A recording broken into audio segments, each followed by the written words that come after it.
lo dejé todo para empezar a realizar una pasión, una estrategia de inversión tanto para clientes particulares como para empresas. Tenía muy poco dinero. La sensación que tienes es que trabajan mucho, que no pueden tener dinero en el banco. Si trabajo tanto, tendría que ganar mucho. A veces es un problema de cobros y pagos, es decir, si tu empresa está en crecimiento, siempre tienes que estar invirtiendo más dinero para comprar más cosas. De aquí 3 meses, ¿cómo vamos a estar? ¿Qué tendría que tener en cuenta para contratar un perfil como tú? En transporte perdían como 200 y pico mil euros cada año. Invirtiendo más en algo, pues puedes darle una vuelta y hacer más eficiente a esta empresa. ¿Un CFO en qué invierte? Pues un software, ¿no? Pues que te coja las finanzas, te analice todo y tal. De este fondo está segregado de las cuentas del banco. Es decir, si el banco se hunde, el fondo de inversión no tiene. Como vehículo de inversión lo considero seguro. Esto para empezar. Igual puede ir muy bien o igual no. Poner todas las castañas en una misma cesta, ¿no? Diversificar, sobre todo. Y como sectores, te diría, hace un tiempo pues ganando mucho, hubo ahí unos problemas a nivel finanzas, a nivel auditorías. Bien, pues voy, tiro, ¿eh? Vamos ahí, 1, 2 y 3. ¿Cuál es el gasto más extravagante que has hecho con el dinero de la empresa o en tu caso personal? Comprar reloj. Si alguna empresa de relojes nos quiere patrocinar o lo que sea, aquí hay espacio para un vitril o lo que sea, ¿eh? No hay problema. Y en mi caso también. Es una pregunta recurrente. Es una pregunta recurrente. Buena pregunta. ¿Sí soy feliz? Sí, muy feliz. Qué bueno. Hay gente que tarda mucho en contestar, ha sido rápido. En realidad, ser feliz es la meta de mucha gente, así que yo, por mi parte, me alegro mucho de que seas feliz. Muchas gracias. Bienvenidos a Emprender y Triunfar. Hoy tenemos aquí a un maestro de las cifras, un consultor financiero y gestor de carteras de inversión. Así que damos la bienvenida a Marc Ortega. Hola, ¿qué tal? Ismael, Cedar, ¿qué tal? ¿Cómo estáis? ¿Ha sido tu trayectoria profesional hasta llegar aquí? ¿Y qué lecciones clave has aprendido en el camino? Estudié ingeniería industrial y estuve pues unos años trabajando en ingeniería industrial. Siempre me apasionaron el mundo de las finanzas, el mundo de los números, de la economía. Entonces hice una serie de másters en finanzas y empecé a especializarme en la consultoría financiera, en la consultoría financiera en empresas.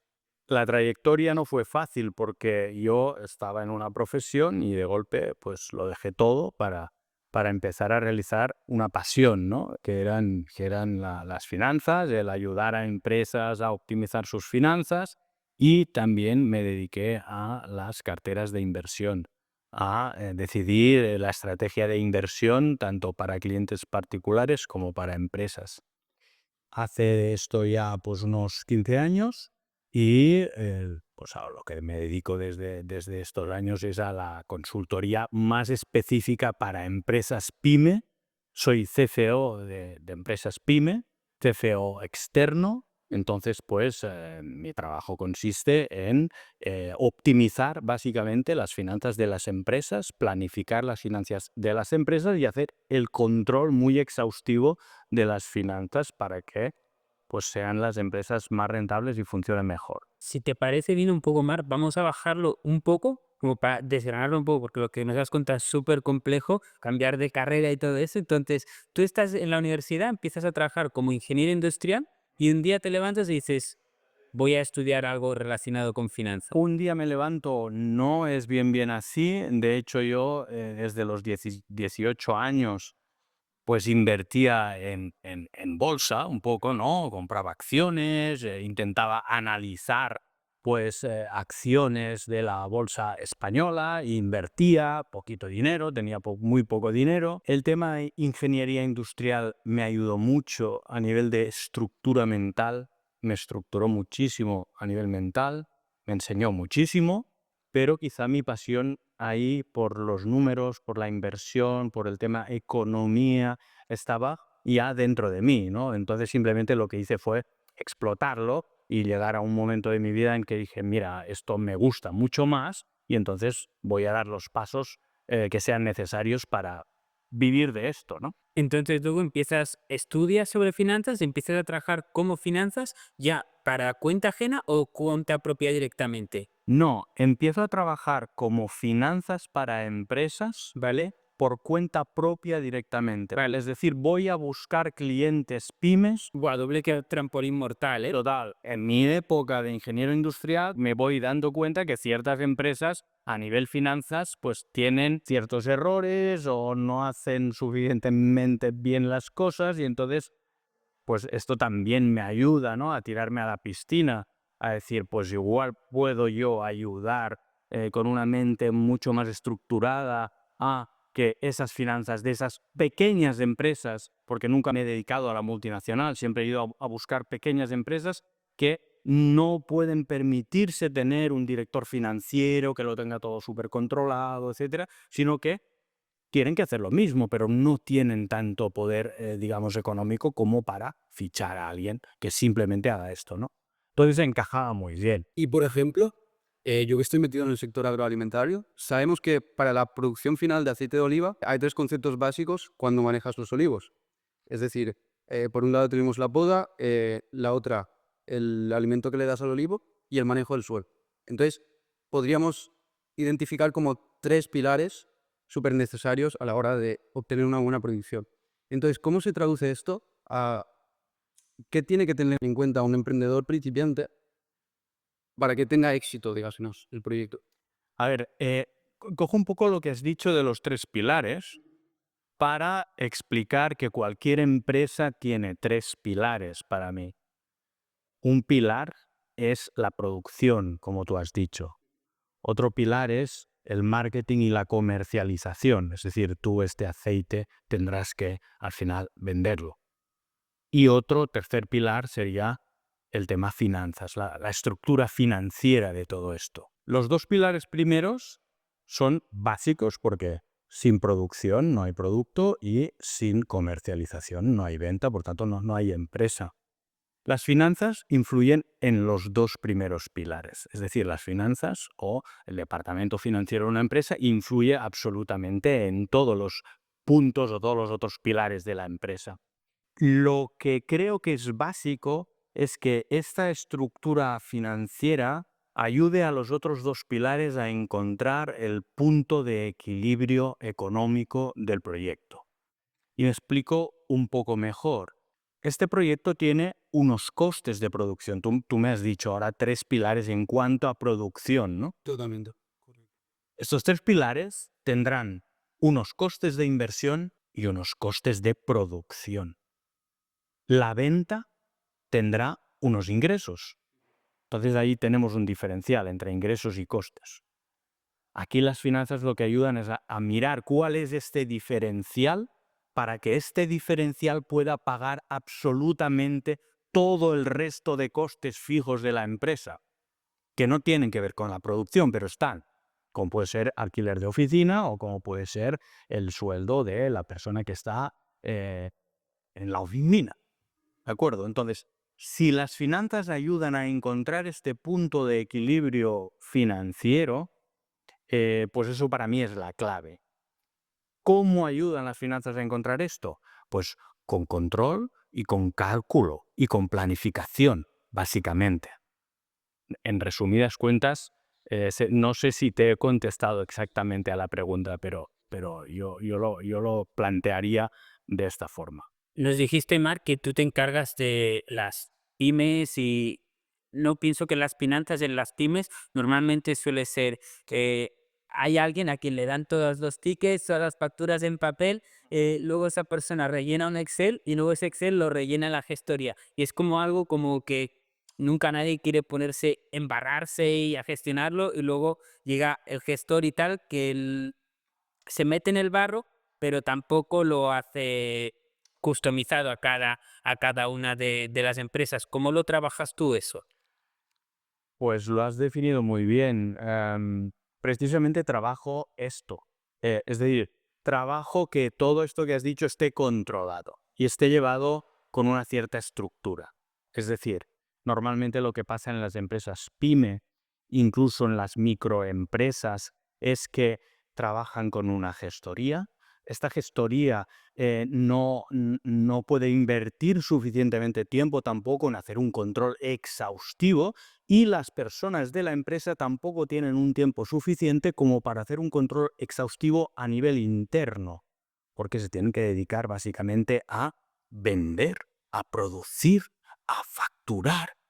Entonces, la figura de una persona que con una visión externa, entonces una visión mucho más fría y mucho más de control, lo que hace es pues, coger toda la facturación, trabajar por centros de coste. Entonces, como trabajas por centros de coste, tienes muy bien imputados los costes en cada centro de coste y sabes perfectamente en qué te estás gastando el dinero, en qué te estás sobrepasando de gasto, qué márgenes tienes de cada una de las líneas de producto. Toda esta información es primordial para la toma de decisiones posterior, porque si un producto o una línea de producto no está aportando valor, no aporta margen, pues igual nos tenemos que plantear cambiar de línea de producto, no lo sé. O igual es una línea de producto que es tan importante, incluso a nivel de captación de clientes, que aunque no tenga margen no pasa nada porque alimenta mucho a las otras líneas de producto.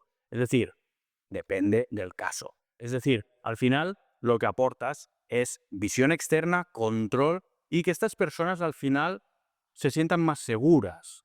Aportas seguridad y sobre todo estrategia financiera. Y por entenderlo todo en una frase, ¿te ha llegado alguna vez la ocasión que tú entras y empiezas a trabajar en una empresa y ves que esa empresa puede tener ventas bastante bien, pero que al precio que están vendiendo realmente están perdiendo dinero? Pues muchas veces, sí, evidentemente, muchas veces se está vendiendo a precios que no generan suficientemente margen como para entrar en lo que estábamos hablando antes del punto de equilibrio, ¿de acuerdo? Entonces, imagínate que tú compras un producto a 10, lo vendes a 20 y a priori, si vas muy agobiado de trabajo, pues dices, oye, bien, vendo por el doble. ¿Hasta ahí? Sí. Pero claro, igual tienes unos costes fijos que con la venta de todos los productos, este doble no es suficiente para pagarlos. Eso pasa muchas veces. Ojo, el doble, ¿eh? Y aún ni siquiera Pero te voy a, los casos reales que tú te has encontrado. te voy a poner un ejemplo, Gerard. El doble te parece mucho, pero fíjate, un restaurante tiene que coger una Coca-Cola y venderla por el triple, por lo menos. ¿Sí? Entonces, depende del negocio, depende del equilibrio que haya entre lo que son precios de venta y coste de compra con todos los costes fijos. Es decir, si tú tienes unos costes fijos muy elevados, tendrás que dar un margen de venta también muy elevado porque multiplicado por todo lo que vendas te genere el suficiente dinero como para estar por encima de este punto de equilibrio. Si no, vas a tener problemas. Claro. Aunque vendas mucho, aunque tengas muchos clientes, aunque hagas muchos menús, nos vamos a encontrar que habrá pasado 1 año, 2 años, y aquella empresa pues no irá bien. Y a priori está funcionando. A priori es una empresa que tiene clientes. Pues un poco esto pasa. ¿Cómo suele ser que se dan cuenta? ¿Porque no queda dinero en el banco aunque estén ganando dinero? Pues por desgracia al final se dan cuenta porque no queda dinero o porque hay un problema de pagos. Claro. Sí, sí, sí. Pues se llega a una situación en la cual obviamente pues la persona que lleva la empresa se empieza a dar cuenta que las cosas pues no están saliendo bien. No es que un día se despierten tampoco y digan no hay dinero. Tampoco es esto. Pero se van dando cuenta de que la sensación que tienen normalmente este tipo de empresas que les pasa esto es que trabajan mucho y que no pueden tener dinero en el banco para utilizar. No tienen un cash flow muy boyante y trabajan mucho. Entonces se empiezan a preguntar, si trabajo tanto, tendría que ganar mucho, ¿no? Tendría que ser proporcional, ¿no? Trabajar mucho, si tú trabajas con margen, tendrías que ganar dinero. Y ahí se dan cuenta, estoy trabajando mucho, pero oye, tengo una tesorería, un cash flow que siempre voy muy justo. Normalmente suele ser un problema de margen, normalmente, porque ya te digo, hay miles de casos, cada caso es un mundo, Y a veces pues no es un problema de margen, a veces es un problema de cobros y pagos, es decir, estás pagando al contado y estás cobrando a 60. Si tu empresa, en este caso, está en crecimiento, entonces lo que pasa es que siempre tienes que estar invirtiendo más dinero para comprar más cosas y estás pagando siempre antes por avanzado, ¿no? Entonces no tienes cash flow, necesitas financiación, pero esta financiación te genera unos costes también de financiación. Entonces, se tiene que calcular todo bien, se tiene que planificar todo bien y tienes que visualizar de aquí 3 meses cómo vamos a estar. Vamos a estar así, vendiendo esto, estaremos así. Y de aquí 6 meses, ¿cómo vamos a estar? Pues estaremos de esta otra forma. ¿Y qué tenemos que hacer para estar de esta forma? Pues tenemos que subir un 3% el precio. Mira, es fácil, ¿no? Lo explicas así y parece que es obvio. Pero muchas veces todo este estudio no se realiza. Entonces, las pymes, digamos que llegan a ti cuando es como un pez que se muerde la cola. Entonces acuden a ti en última instancia.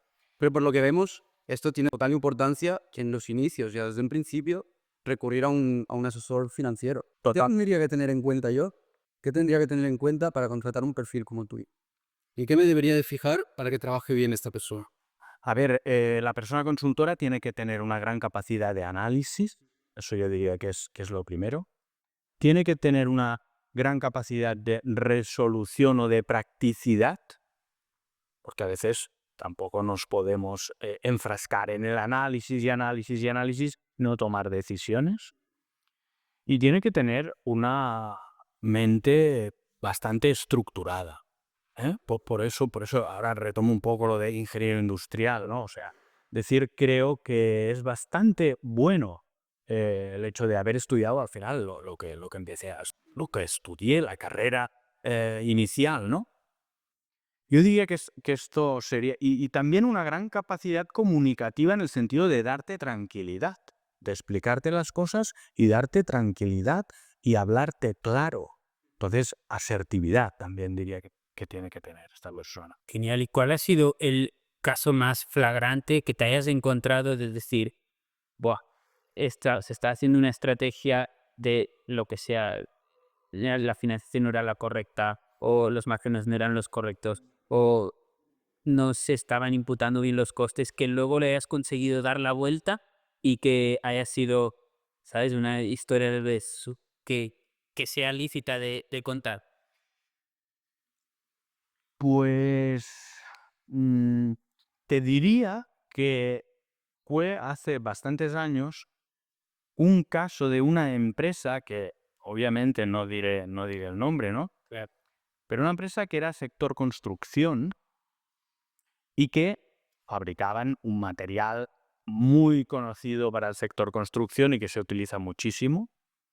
Esa empresa vendía bien, vendía mucho, em, pero tenía una cuenta de resultados muy justa, muy justa, muy justa. No te diría que perdía dinero, pero sí tenía una cuenta de resultados muy justa. Entonces no contrataban a nadie más porque ya era una plantilla suficientemente amplia. Entonces siempre estaban en este punto de no poder avanzar, ¿no? Les hicimos un estudio de centros de coste. Y nos dimos cuenta que había un centro de coste que abultaba muchísimo, ¿no? El tema del transporte. En una empresa de construcción ya es normal que el transporte de materiales suba dinero, pero lo que trabajas en este tipo de análisis que yo hago son con ratios, es decir, con mediciones porcentuales, ¿no? Entonces nos dimos cuenta que tenía muy abultado el gasto en el centro de coste de transporte, ¿no? Y de ahí fuimos tirando un poco del hilo y para no enrollarme mucho y para resumirlo ya un poco, ¿qué pasaba aquí? Que las piezas muchas veces se entregaban con medidas erróneas. Se entregaban con medidas erróneas, entonces el cliente se quejaba, lógicamente, las retornaba, entonces tenía que ir camión a buscar las piezas, tenían peso muy grande, el transporte era muy caro, devolverlo al taller, rectificar medidas, volverlo a entregar. Entonces has hecho una entrega inicial, otra ir a recoger y otra tercera que es volverlo a entregar. Entonces, triple veces, ¿no? 3 veces. Al final nos dimos cuenta de esto. Oye, tenéis un problema de control de calidad. Fíjate, y en una consultoría financiera, ¿no? Quiero decir que las finanzas, al final, nos dan la información de muchas cosas y nos permiten tomar decisiones de otras cosas que no son finanzas. Pero tenían un problema de control de calidad. No había nadie que controlara en última instancia la calidad de las piezas a falta de salir con el camión. Y entonces, ¿qué hicimos? Se contrataron 2 personas de control de calidad. Estamos hablando de un sueldo anual, coste empresa, pues entre las 2 personas unos 65.000 euros.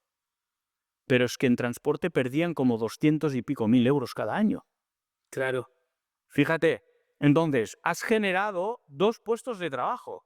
Por esto te lo explico como caso más, porque además de solucionar un tema, además estás generando 2 puestos de trabajo. Y eso es por hacer un estudio financiero, una consultoría financiera, ¿no? Claro que a veces puede haber el mito de que pasa a reducir los costes o cualquier cosa y fíjate que deriva en contratar más personas. Correcto. En este caso fue así. En otros casos sí que pues lo que toca un poco es reducir costes, ¿eh? También es cierto esto. Pero en este caso es como un caso muy ideal también para explicar, pero es cierto, ¿vale? Es una realidad que nos encontramos y que a veces tocas algo, incluso invirtiendo más en algo, pues puedes darle una vuelta y hacer más eficiente a esta empresa.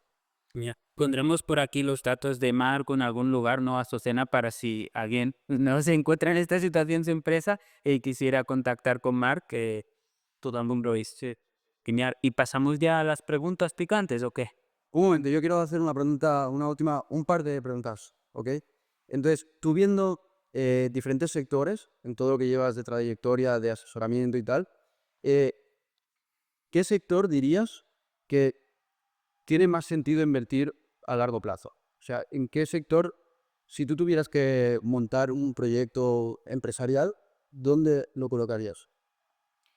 Es una pregunta muy difícil. Sí, es muy difícil porque, opinión personal, si supiéramos responder esta pregunta de forma clara, hombre, pues todos tendríamos unos proyectos que funcionarían muy bien, ¿no? Porque estaríamos invirtiendo en el sector clave. Yo creo que un sector importante donde empresarialmente invertir es tanto en el sector, digamos, de recursos de naturalizar algo, es decir, no vivimos en un mundo un poco de muchos procesados, etcétera, ¿no? No sé el qué, pero algún tipo de negocio donde naturalizaras algo, o volviéramos un poco hacia atrás en el sentido de consumir cosas pues más saludables, etcétera. Eso sería algo que creo que sería una buena idea. Y otra buena idea, creo yo, es en la facilidad, precisamente porque es donde estoy yo, ¿no? En la facilidad de análisis. Es decir, pues un software, ¿no? Pues que te coja las finanzas, te analice todo y tal, y dices, bueno, esto a ti no te conviene mucho, ¿no? Porque es tu trabajo. Bueno, a ver, entonces, pues igual yo lo que haría es, pues ser como el que está llevando el software, ¿no? Y el que está al final haciendo la estrategia en base a lo que me dice este software. Pero en el tema de inteligencia un poco artificial, en todos los sentidos, creo que también es un buen sector de futuro y también en el sector, ¿por qué no? En el sector producción, porque siempre se tienen que producir cosas. Al final está todo muy digitalizado, pero al final necesitamos escalera, necesitamos cosas, ¿no? Entonces, Entonces dijimos producción, dijimos naturalizar, dijimos análisis de datos. ¿Y cuál fue el cuarto?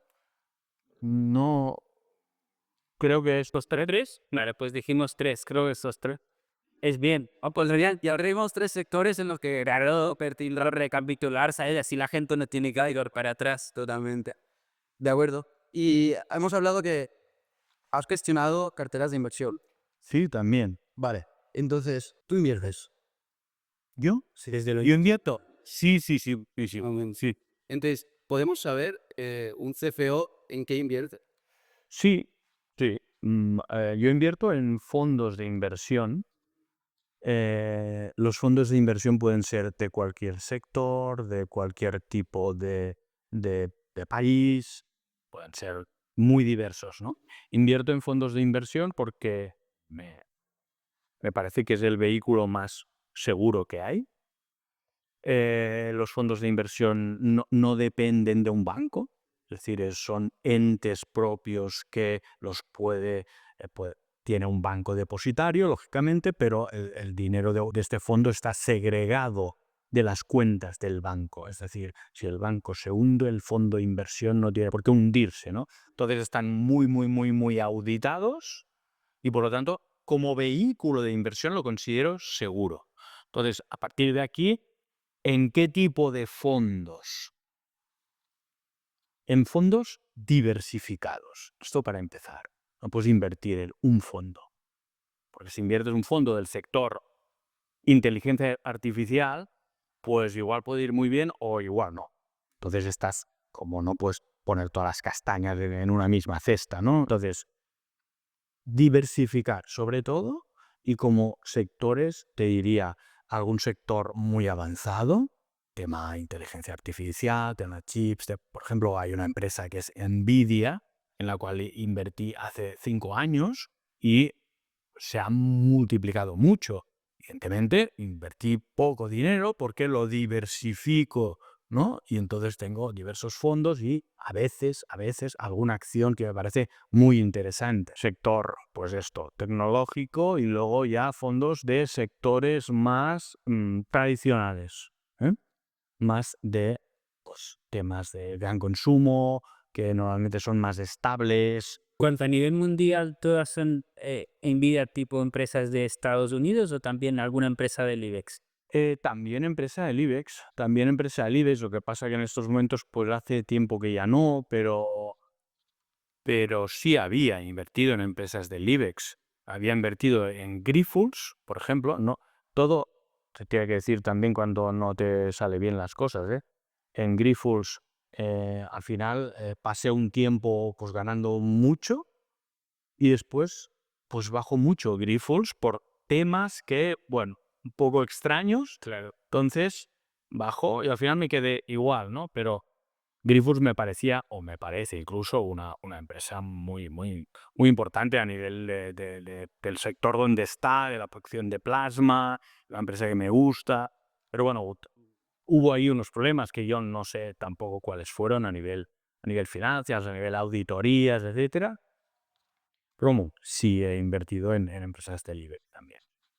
Pero más a nivel mundial, ¿eh? O sea, es decir, porque al final hay un índice que se llama MSCI World, que es el que, digamos, invierte en todo el mundo, en todos los países, en todos los sectores, es lo más diversificado que hay. Entonces, en principio, como filosofía, el mundo, eso es lo que ha pasado toda la historia de la humanidad, el mundo siempre va creciendo, ¿no?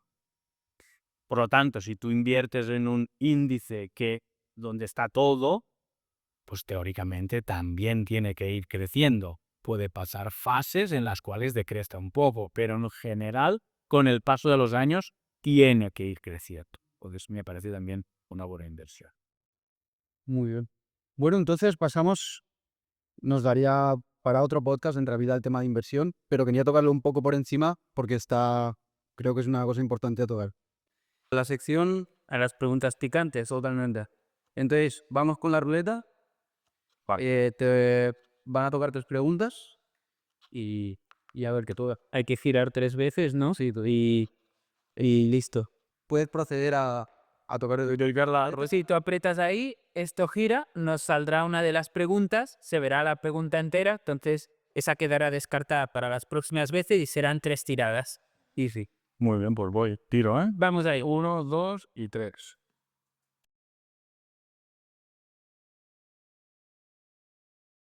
¿Cuál es el gasto más extravagante que has hecho con el dinero de la empresa o en tu caso personal? Con el dinero de una empresa o en mi caso personal. Extravagante. Extravagante se refiere a fuera de lugar o que igual no tocaba. Comprar relojes. ¿Para regalar a los clientes? No, como inversión, para invertir. Yo lo veo un buen nicho, ¿sabes? ¿Y cómo van de momento los relojes? ¿Suben? Depende. Depende de qué. Depende de concretamente cuál es. Claro, pero alguno habrá... Un poco a la baja. Vale. ok. Pero han estado muchos años, pues, algunos modelos revalorizándose. Por ejemplo, ahora el oro está en máximos históricos. Los relojes también es un valor... No ha ido a la par. Vale, vale. Y actualmente, ya no me meto si tú lo has adquirido o no, pero actualmente, ¿qué reloj dirías? Buah, este es una buena pieza de inversión. Pues diría algunos tipos de Rolex. ¿Un modelo concreto? Sí, el Rolex GMT Master, por ejemplo, y el Rolex Daytona. De acuerdo. Algunos tipos de Patek Philippe, bien, el Nautilus. Y algunos de Mars Piguet. Vale, pues pasamos a la siguiente pregunta. Ha sido un... ¿Vuelvo a tirar? Vuelvo a ir. Si alguna empresa de relojes nos quiere patrocinar o lo que sea, aquí hay espacio para un vitril o lo que sea, ¿eh? No hay problema. Y en mi caso también.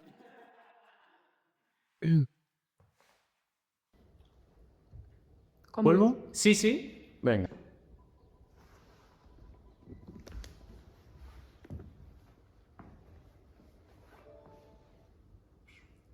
¿Cuál es el secreto más oscuro de tu industria que los consumidores no conocen?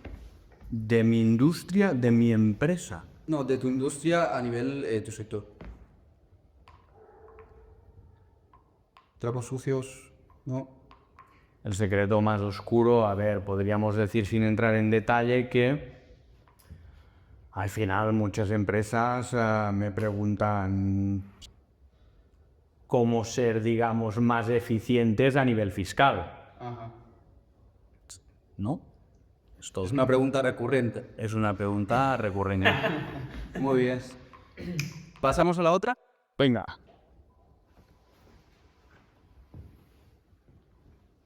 Buena pregunta. ¿Si soy feliz? Sí. Muy feliz. Qué bueno. Hay gente que tarda mucho en contestar. Ha sido rápido. Soy muy feliz. Eso es buena. Sí, la verdad es que estoy en una época de mi vida muy feliz y bueno, pues no te puedo decir nada más, muy feliz en todos los aspectos. Genial. En realidad, ser feliz es la meta de mucha gente, así que yo, por mi parte, me alegro mucho de que seas feliz. Muchas gracias. Y ahora procedemos. En realidad, aquí va. Ahora viene el intercambio. Claro, aquí iría el intercambio. Es verdad. Con Marc él tenía un regalo muy, muy, muy importante, pero se ha olvidado, probablemente porque no cabía en el maletero del coche, queremos suponer. Entonces quedaremos otro día para hacer el intercambio y lo volveremos a grabar y luego ya Ismael y Azucena que editan ya eso lo pondrán todo en un vídeo y quedará bonito. Que acordaros que es el intercambio que va juntamente con el anterior episodio de Emprender y Triunfar, que si no lo habéis visto ya podéis ir a verlo, linkando en el canal. Y bueno, también vamos a proceder a que nos recomiendes la siguiente persona que va a venir aquí. Alguien que tú creas que realmente se lo merece o que digas, esta persona tiene potencial. Pues sí, ya es una persona que yo creo que tiene mucho potencial, es un emprendedor muy joven también, no lo digo por mí, lo digo por vosotros, porque yo no soy joven. Y que va a emprender en algo muy interesante a nivel de análisis de datos, etc. Uno de los sectores que dijiste antes que hay que tener en cuenta, ¿eh? Correcto. Entonces me parece una persona muy interesante. Pues no hagas más spoiler, ya lo traeremos y atentos. ¿De acuerdo? Entonces, si será, ¿nos quieres...? Nos despedimos en el siguiente, ¿no? Porque claro, haremos el intercambio y tal, no hace falta despedir ahora. Es una continuación. Nos despedimos Vamos con el ahora. intercambio. El emisor, sí, vamos con el intercambio, lo que quieras. Nos despedimos ahora. Muchísimas gracias por venir, dedicarnos tu tiempo, que es súper importante, y esperamos que hayas estado a gusto. Al contrario, muchas gracias a vosotros por invitarme. Ha sido un placer, la verdad. Qué bueno. Muchísimas gracias por tu tiempo, Mar. Un gusto. Igualmente. Chao, chao.